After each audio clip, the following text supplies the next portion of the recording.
We are never going to get to a point where we have no controversy with Drag Race winners, but we can certainly have less. Hello, and welcome to RuPaul's Drag Race Rejudged, where today I will be discussing the fact that every All-Stars winner has been at least somewhat controversial, especially when compared to the regular series. The first part of this video is going to explain what makes All-Stars more susceptible to controversy, and the second part of this video will go season by season and explain what production could have done specifically to avoid the winner being so controversial. The main source of controversy for All-Star seasons is overproducing. On every season of Drag Race, regardless of the franchise, production goes in with at least a general idea of who they want to crown, or at least who they want to make it to the end. I don't want to diminish how well someone like Sasha Colby did, but production had her pegged as a finalist, if not a winner, from day one. That said, on the main franchise, since production is less acquainted with these queens, there is still room for a wildcard like Anitra or Willow to make it to the end. The issue with All-Stars is that production already knows all of these queens really well. The issue here is that more often than not, they will map out exactly how they want the season to go and who they want to win before the competition even starts. Looking at how a lot of seasons were judged, the finalists of almost every season of All-Stars were pre-picked from the start, and the season played out in a very obvious way.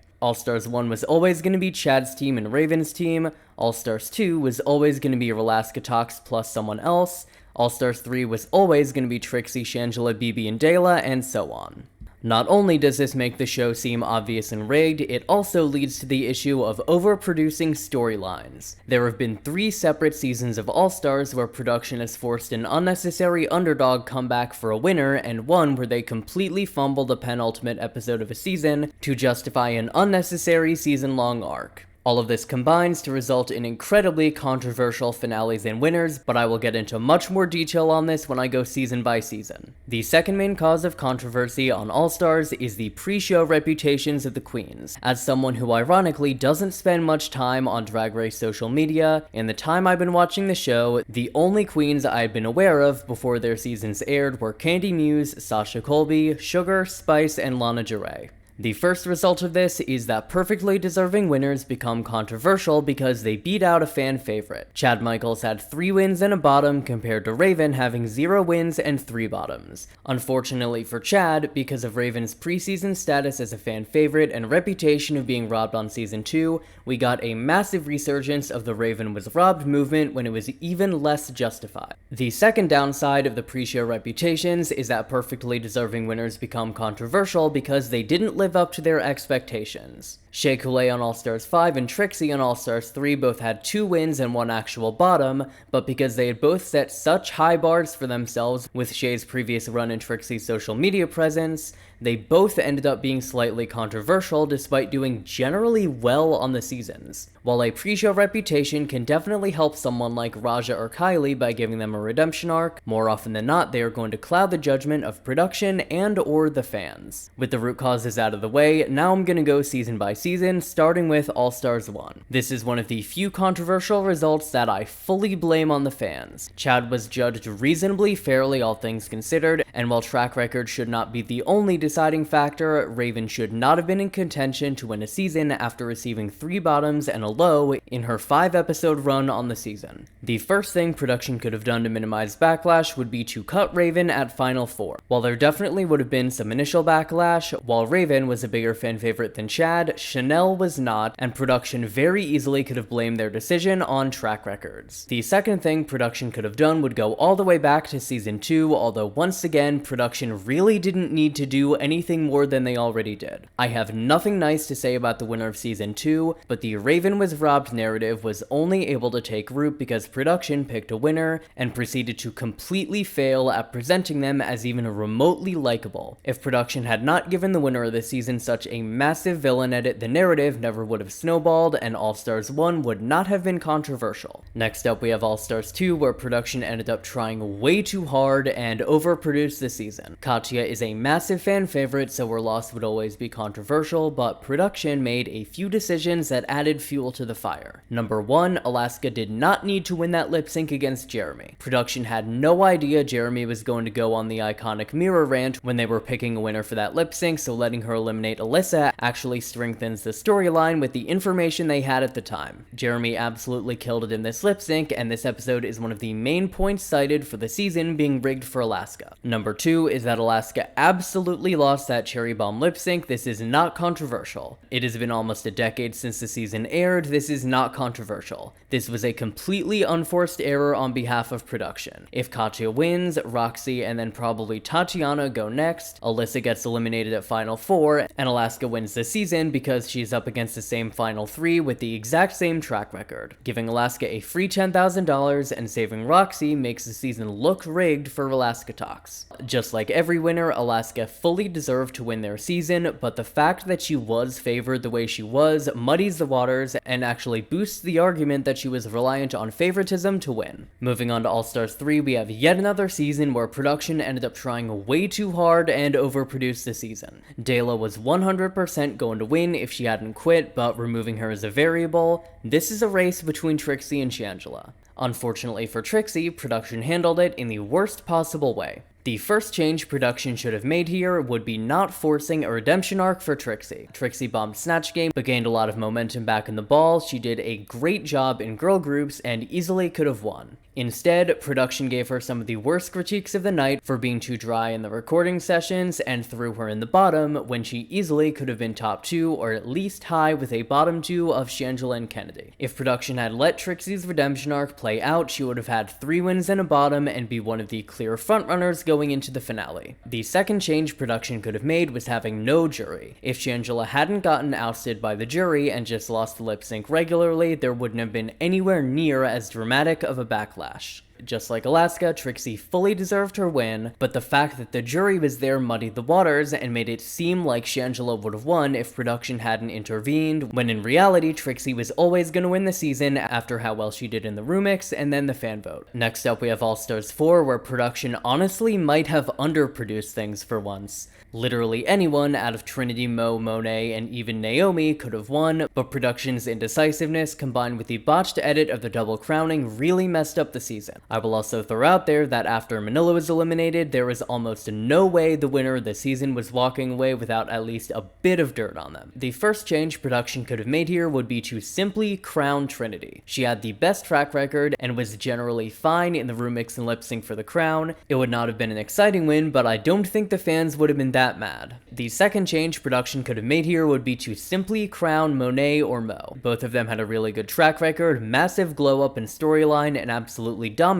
every aspect of the finale. While either one of them winning might have ended up being controversial, there's no way it is more controversial than the double crowning. It would also have aged a lot better in the post-COVID era of the show, where track records are generally less valued by fans. While I'm glad that Monet and Trinity both got their crowns in the end, I will say that this is really the only controversial result that has not aged better with time. Next up is All-Stars 5, which gave us one of the least controversial winners of the franchise. Shea Coulee dominated the finale, did great on the season, and received a good edit, meaning both her and production played their parts perfectly. If I'm being realistic, the only change that could have been made to make Shea less controversial would be to drop the "if you're not in the top, you're in the bottom" format. She had 2 wins, 3 bottoms, and 2 safes, and a dusted or busted score of -2. If the format had been removed, she would have 2 wins, 2 highs, 2 safes, and a bottom, and a dusted or busted score of 4. While I personally do not put much stock into track records, it is always better to have a good track record than a bad track record. Ms. Cracker and Jujubee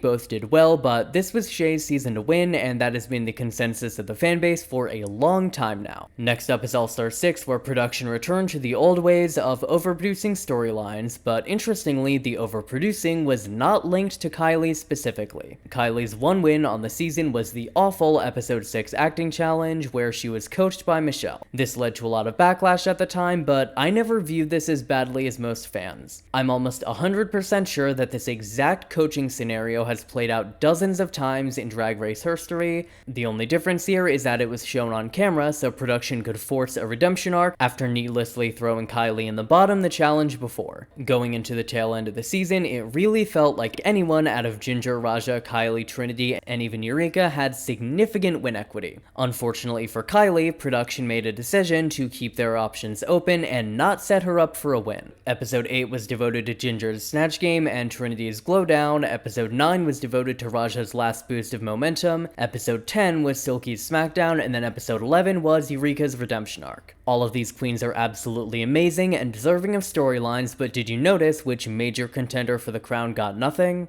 I've been saying for years that while Ginger was great, Kylie absolutely could have won Snatch Game, and if production wanted her to win the season, they probably just should have given her the win here. If production had given her the win here, she gets a massive redemption arc from being the first queen eliminated on Snatch Game, and then a lot of momentum into the finale. Adding in this storyline gives her a presence in the edit outside of being a good confessional queen, and would set her up to be a much less controversial winner, as she is no longer tied for the least wins of any finalist. All-Star 7 is the closest we've ever gotten to a non-controversial winner, and it got completely ruined in the final stretch. Luckily for production, there is a clear solution that easily could have been implemented to make the finale not controversial. Step 1 is no lip sync for the crown. You don't need it, and you really never needed it after season 9. Monet got 5 stars and she moves on to the finale, Jinx and Shea both got 4 and they move on, that is the final 3, end of story. Step 2 is the finale challenge. Just do a music video like on the early seasons. It is not an acting challenge where Jinx would kill it, a remix where Shea would dominate, or a lip sync for the crown where Monet would dominate. Everyone is on an even playing field. Step 3 is the most important step, and it is the lip sync song. After selecting Monet and Jinx as the final 2, as production, we get to pick a song. I'm gonna go out on a limb and make the argument that Swish Swish is probably in the bottom 5 Jinx-friendly lip sync for the crown songs they have ever done. The following lip sync for the crown songs were done in close proximity to All-Star 7, and all would have prevented Jinx getting absolutely massacred by Monet. The season 14 finale song was Gimme Gimme Gimme by Cher, All-Stars 8 had Do You Wanna Funk by Sylvester, UK vs. the World had The Reflex by Duran Duran, and All-Star 7 had So What by Pink and Judas by Lady Gaga. Literally all of these songs have the potential for Jinx to do really well, so even if Monet is still gonna outperform her, if production had switched out the song and done this format, Jinx is walking away with very minimal dirt on her. Moving on to All-Stars 8, we have probably the most unforced error of unforced errors production has ever made. Every single bad option they could have chosen, they chose. Jimbo was always going to win the season, but the following easily avoidable events made her win look rigged. Number 1, Heidi getting sandbagged left and right. She was one of the few queens who could have competed with Jimbo, and putting her as high in the ball would have done wonders. Number 2 is Jimbo getting saved in the Rusical. She did the best she could do with what she had, but she was bottom 2 along with James. Based on the fact that 5 people switched their vote from Kahana to James, Jimbo was almost definitely gonna get saved here. Number 3 is the challenge ordering. Jimbo was always gonna do well in the comedy challenges, but having her win 3 of the first 5 episodes makes things a little too obvious. All-Star 7 and Season 15 were both made with a clear winner in mind, but they stretched out and split up the challenges so that Jinx and Sasha would excel throughout the season, not just in a specific period. Finally, number 4 is finale drama. After Jinx's win went over relatively well, Jimbo could have absolutely bombed the final lip sync against Candy and still won based off track record and fan support with minimal issue. Trying to change the song to Milkshake at the last second was just attempting to confirm the inevitable, but it backfired and made Jimbo look dependent on production favoritism. Finishing us out, we have All-Stars 9. I have no idea what was going on here. This season was a complete fever dream, but I'll share my theory. Production absolutely loves forcing an underdog redemption arc and hates learning their lesson when things go wrong. After completely failing the redemption arcs of Trixie and Kylie, they wanted to give one to Angeria.